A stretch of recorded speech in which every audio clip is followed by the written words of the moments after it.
Suite aux dernières déclarations de l'actrice Rachel Zegler, qui incarnera Blanche-Neige dans le prochain remake en live-action de Disney du même nom, certains analystes nous expliquent qu'elle aurait ruiné elle toute seule toutes les ambitions de Disney quant à cette fameuse production et qu'une cellule de crise devrait s'ouvrir bientôt pour ce film. On voit ça ensemble.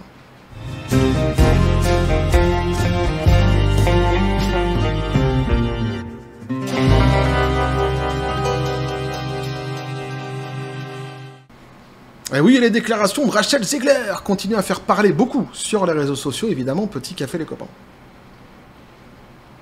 Et ici, donc, les experts, les analystes viennent nous expliquer qu'elle aurait ruiné, elle toute seule, toutes les ambitions de Disney quant à cette fameuse production.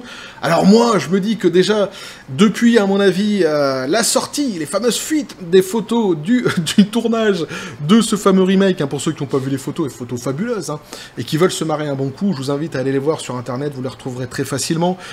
Mettez-vous quand même dans la tête, avant de regarder ces photos, que vous allez bien regarder une production, un plateau de tournage d'une production de Disney, premièrement, et deuxièmement, que ces photos, c'est le plateau de tournage de Blanche-Neige. Ah, c'est pas évident tout de suite comme ça, donc hein, c'est bien de se le dire d'avance, et une fois que vous aurez cerné Blanche-Neige, eh bien, vous vous demanderez, comme tout le monde, qui sont ces 7 personnages autour d'elle, sans doute les 7... zadistes, j'allais dire, non, les 7 fidèles, tiens. Eh ouais, puisqu'on est dans le côté woke de la force, le côté sectaire. Les 7 fidèles, évidemment, donc je pense que, déjà, à mon avis, à partir de la fuite de ces fameuses photos, les ambitions de Disney ne pouvaient aller qu'en s'amenuisant autour de cette fameuse production. Mais c'est vrai qu'ici, l'actrice est venue donner les derniers coups de couteau. Réellement, c'est un truc de dingue ce qui est en train de se passer. Et donc ici, c'est fort intéressant de voir justement ce que les experts ont à nous dire sur ce qui est en train de se passer actuellement autour de cette production chez Disney. Et donc on nous dit, les experts en images de marque préviennent que le contre-coup de Rachel Zegler pourrait ruiner le remake de Blanche-Neige à gros budget de Disney et président que les dirigeants auront des pourparlers de crise, hein, donc cette cellule de crise que j'évoquais dans l'introduction de la vidéo, afin de reconquérir les fans avant la sortie de 2024. Et là, j'ai presque envie de dire, t'emballe pas, reste tranquille à la maison, t'embête pas, de toute façon, je pense que tu récupéreras pas les fans, tu récupéreras pas le grand public pour cette production, ça c'est certain, d'autant qu'en plus, on avait vu déjà qu'il y avait un boycott qui était entamé déjà contre Disney dernièrement, à cause de la poussée idéologique woke hein, qu'ils avaient mis justement dans toute leur production, quasiment. On avait vu l'enchaînement de ces fameux flopbusters dernièrement au cinéma, mais pas que d'ailleurs, même sur leur plateforme de streaming avec Peter Pan notamment. Donc déjà, on avait constaté qu'il y avait un boycott hein, du grand public, qui même de toute façon, si demain il sortait une production qui serait moins woke ou pas woke du tout, de toute façon les gens se déplacent plus dès lors que c'est estampillé Disney. Mais en plus de ça, c'est ajouté à ça un autre boycott, un double boycott, j'ai presque envie de dire, à cause justement d'un partenariat que j'avais qualifié malheureux dernièrement justement sur la chaîne. Pour ceux qui n'ont pas suivi le délire, hein, j'ai fait des vidéos là-dessus évidemment. Donc je pense qu'à mon avis c'est foutu pour récupérer en tous les cas le grand public sur cette production-ci. Ça c'est mort, je pense que le mal est fait. Et si vraiment Bobby pour les intimes, Bob Iger sinon, voulait envoyer des signaux positifs comme ça aux consommateurs, eh bien, il retrouverait ses Pokéballs et il dirait tout simplement qu'on arrête ici les conneries, que le tournage de ce fameux film s'arrête complètement, qu'ils arrêtent cette production. Là, on pourrait se dire peut-être qu'il commence à faire un pas vers le grand public, peut-être qu'il commence à réfléchir ou à écouter, tout du moins, mais il ne le fera pas de toute façon, puisqu'il est arc-bouté dans son idéologie et dans sa connerie, mais bon, là, ça aurait de la gueule, tu vois. Là, ici, il sortait et qui disait, maintenant, bon, bah voilà, on arrête les conneries. Ouais, ça aurait de la gueule. Disons que ça serait déjà un pas de fait vers quelque chose de plus raisonnable, hein, j'ai envie de dire. Les commentaires de Rachel Zegler sur le prochain remake de Blanche-Neige en live action, pourraient avoir un impact énorme sur les ventes de billets, ont averti les experts en marque, évidemment. L'actrice de 22 ans a reçu beaucoup de réactions négatives après avoir admis qu'elle détestait le film original de 1937 et avait qualifié le scénario de bizarre tout en qualifiant le personnage de Prince de harceleur.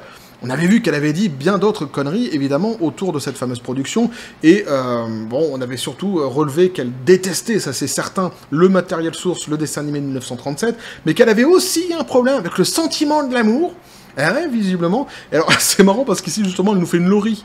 À la fin de l'article, on va voir qu'elle en demande maintenant de l'amour. Et ouais, maintenant qu'elle est dans la tourmente, évidemment, comme quoi, parfois, on a besoin de se faire aimer ou de se sentir aimé, évidemment. La sortie du film à gros budget de Disney est prévue pour mars 2024 et il a maintenant été prédit que les dirigeants auront des pourparlers de crise afin de limiter sérieusement les dégâts suite aux réponses négatives quant à la position de Rachel sur le matériel source. Le contre-coup s'est produit après que plusieurs vidéos de Rachel parlant négativement du film original dans diverses interviews l'année dernière ont refait surface en ligne où elle dit justement sa version du personnage. Elle dit ici en parlant de Blanche-Neige, elle ne va pas être sauvée par le prince, elle ne va pas rêver de l'amour vrai, comme si c'était un trophée. Bingo, jackpot. On va pas parler d'amour, on va parler de leadership, on va parler de pouvoir. Il faut écrase ton voisin. Il faut gagner, il faut le pouvoir à tout prix, et surtout on va essayer de s'émanciper du patriarcat en écoutant précisément ce que ton père t'a demandé de faire. Et oui, parce que au final c'est aussi con que ça. C'est idiot, hein. C'est idiot, qu'est-ce que tu veux que je te dise. En plus d'être qualifiée de fausse féministe, certains critiques ont accusé Rachel de gaslighting. Alors c'est quoi ce fameux... Alors le fausse féministe, on l'avait vu déjà ensemble dans les prochaines vidéos, je reviens pas là-dessus. Mais gaslighting, c'est quoi ce fameux mot un petit peu barbare? On nous dit ici donc, c'est plutôt connu sous le nom de détournement cognitif au Québec, là ça nous parle davantage évidemment à nous les Français, et une forme d'abus mental dans lequel l'information est déformée ou présentée sous un autre jour, omise sélectivement pour favoriser l'abuseur ou fausser, dans le but de faire douter la victime de sa mémoire, de sa perception et de sa santé mentale. Voilà, ça vous explique un petit peu ce terme un peu barbare. Donc un consultant marketing a averti que Disney devrait faire attention à la façon dont ils ont dépeint Blanche-Neige. Et c'est vrai que certains d'entre vous, déjà dans les commentaires de la précédente vidéo, étaient venus et m'avaient demandé, mais ils n'ont pas une équipe de communication normalement qui les encadre, ces fameux acteurs? Eh bien normalement si, on l'avait vu notamment dernièrement avec Ezra Miller, oui, The Flash, qui lui avait été fortement encadré justement pour ne pas qu'il fasse de sortie de piste, qu'il ne réponde que à des questions qui avaient attrait au film The Flash, avec justement des phrases qui lui avaient déjà été écrites, qu'il devait tout simplement répéter, prononcer. Tout cela pourquoi? À cause justement des déboires qu'il avait lui personnellement dans sa vie privée. Donc oui, ces équipes existent bien, et du coup ici, ça soulève une autre question, puisque ces équipes de communication existent, eh bien ça veut dire qu'ils l'ont laissé cette actrice dire absolument tout ce qu'elle voulait.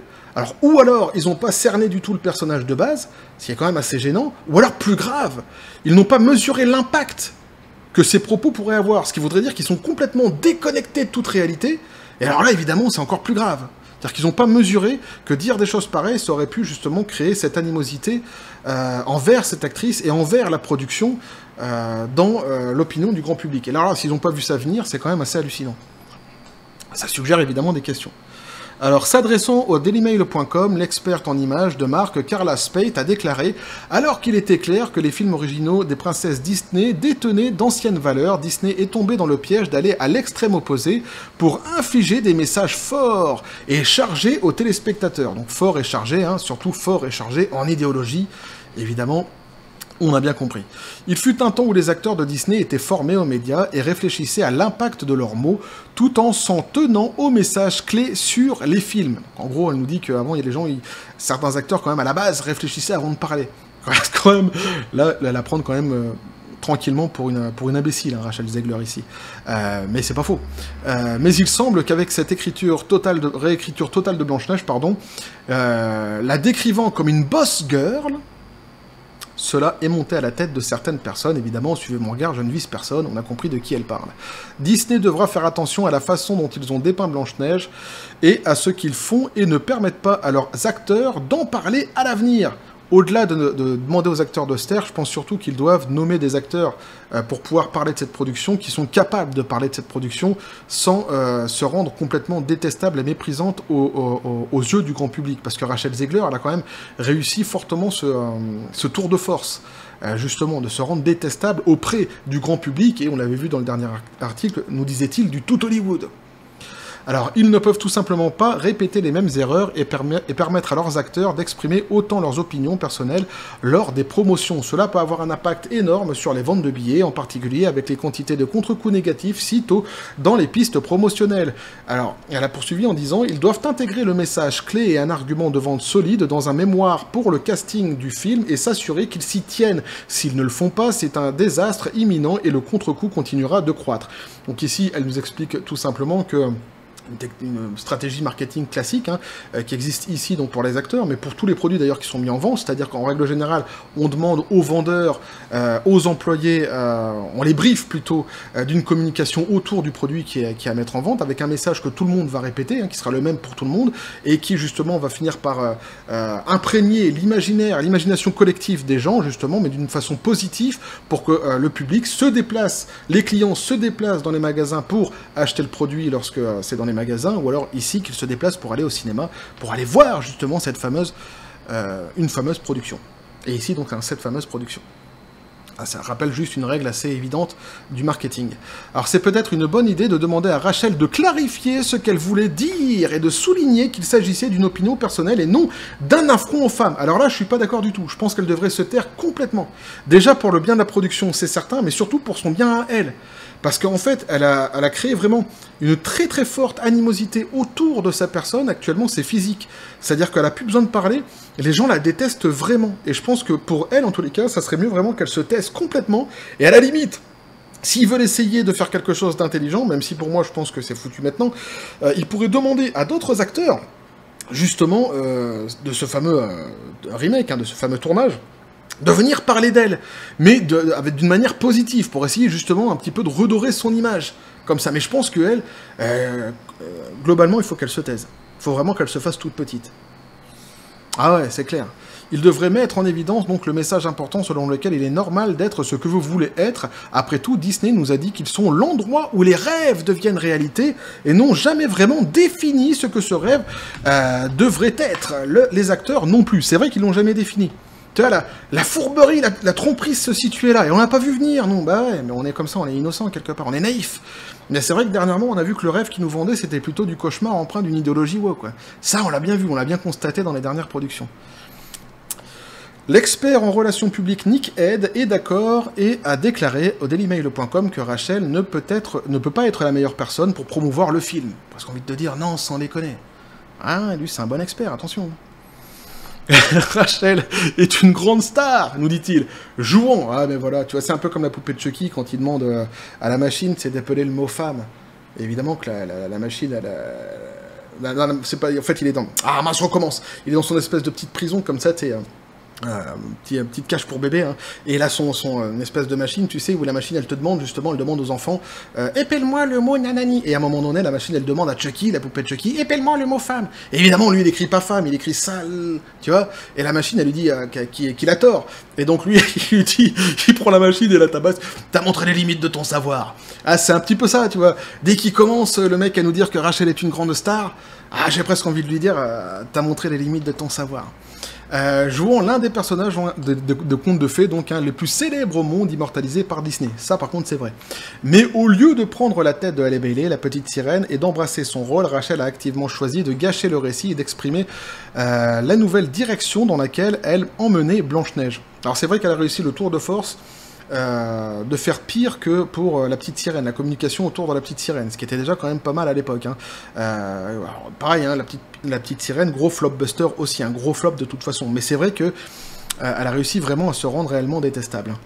Ce n'est en aucun cas une mauvaise décision à Blanche-Neige, pour Blanche-Neige, hein, et d'autres histoires, si elles étaient réécrites aujourd'hui, auraient des nuances et des récits très différentes, mais le fait qu'elles soient activement négatives à propos du matériel source et se moque du vieux film Disney et du conte de fées la rend trop impatiente de montrer la nouvelle version et montre peu ou pas de respect pour la version précédente et les autres itérations. Alors là, je suis, une fois de plus, pas du tout d'accord avec lui, c'est-à-dire que, au contraire, justement, c'est dès le moment qu'on a compris, dès le moment qu'il a commencé à bruisser autour de cette fameuse production, qu'on aurait face à nous une production empreinte de wokisme, qu'elle serait woke, justement, à partir de ce moment-là, il y a eu une détestation qui s'est formée du grand public face, justement, à cette production. Et elle a juste rajouté de la détestation sur la détestation avec son côté hyper méprisant concernant le matériel source. Donc là, en plus, Lui, il nous dit ça, moi je suis pas tout à fait d'accord, pas du tout même d'accord, surtout qu'en plus il y a une fourberie, puisqu'en gros il nous dit cacher, il fallait cacher quelque part tout ce qui a été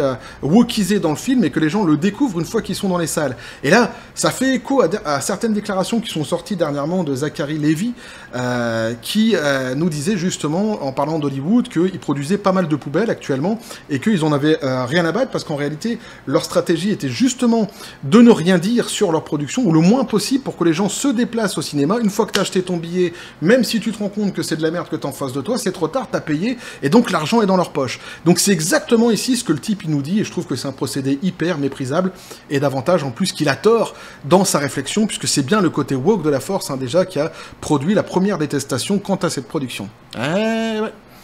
Je suis sûr que les dirigeants de Disney doivent avoir des discussions de crise et penser que le Nouvelle Blanche-Neige ne peut pas être... leur Nouvelle Blanche-Neige n'est peut-être pas, la meilleure personne pour promouvoir le film et assurer qu'il sera un succès au box-office. De toute façon, même s'ils se sont pas posé la question avant, maintenant, de toute façon, ils sont face au fait accompli. Hein. C'est clair qu'elle est loin d'être la meilleure personne pour la promotion du film.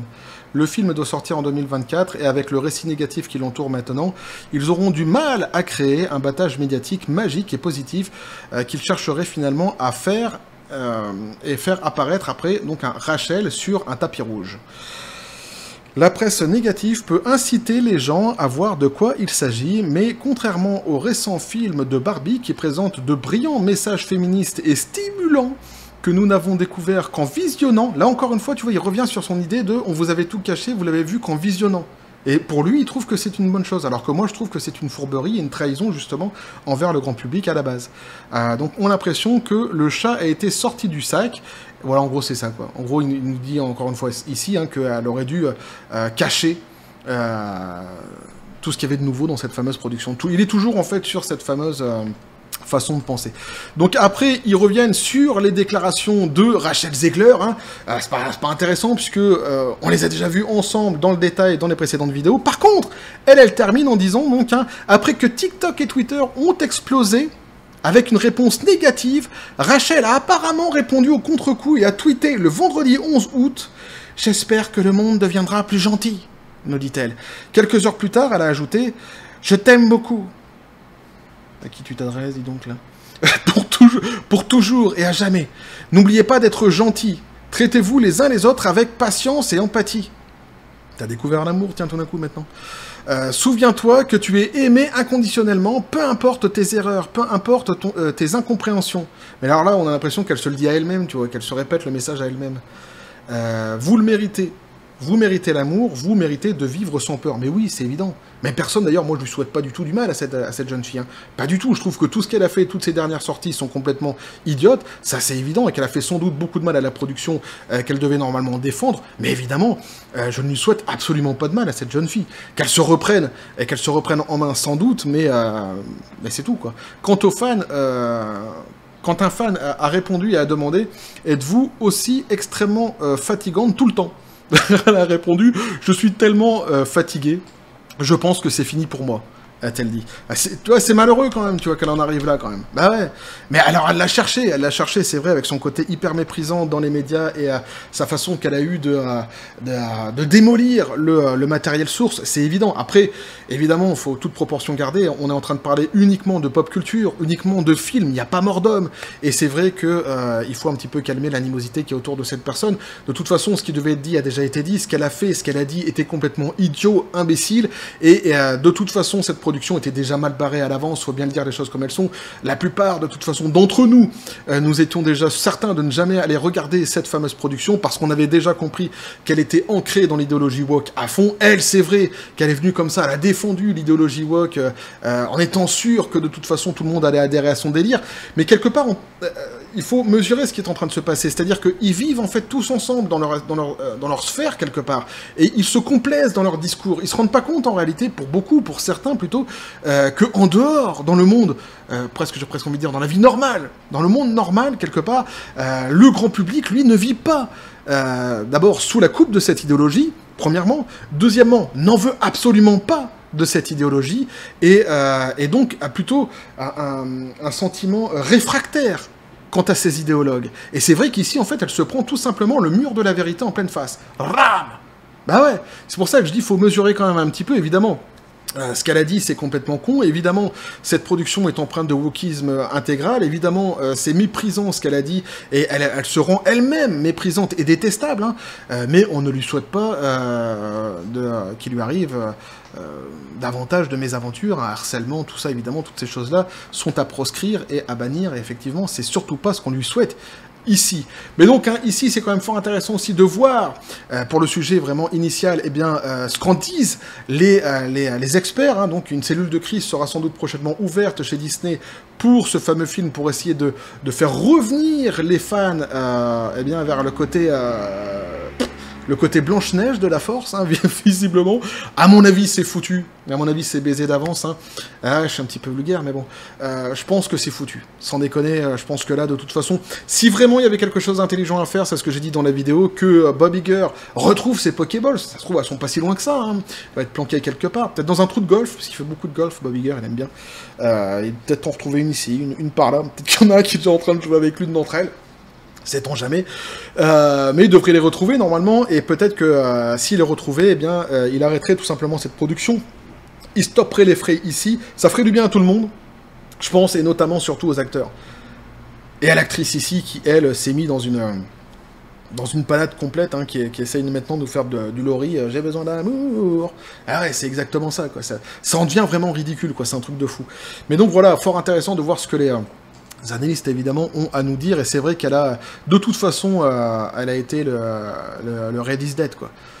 Dans le délire, quoi. C'est-à-dire qu'elle est venue avec sa hache, elle a découpé la production, c'est clair. Elle a mis des gros coups de couteau dans le dos de la production, c'est une certitude. Bref, voilà ce que je pouvais vous dire là-dessus, les copains. N'hésitez pas à me dire ce que vous en pensez dans les commentaires, à vous abonner si le contenu vous a plu, pardon, à activer la petite cloche pour les prochaines notifications, les prochaines vidéos qui vont arriver, à balancer un like, à partager la vidéo. Vous avez mon Twitter, mon Facebook et le Discord de la chaîne qui sont dans les descriptions des vidéos. N'hésitez pas à venir et à basculer du côté absurde de la force. Sur ce, les copains, je vous dis comme toujours, à la John Spartan, paix et félicité. Et évidemment, on va continuer à suivre ce qui est en train de se passer avec cette production, si elle finit par tomber aux oubliettes, ou alors qu'est-ce que cette cellule de crise, qu'est-ce qui sortira de cette fameuse cellule de crise, hein. En tous les cas, tout ça là, évidemment, est fort intéressant. Bref, et que la force soit avec vous.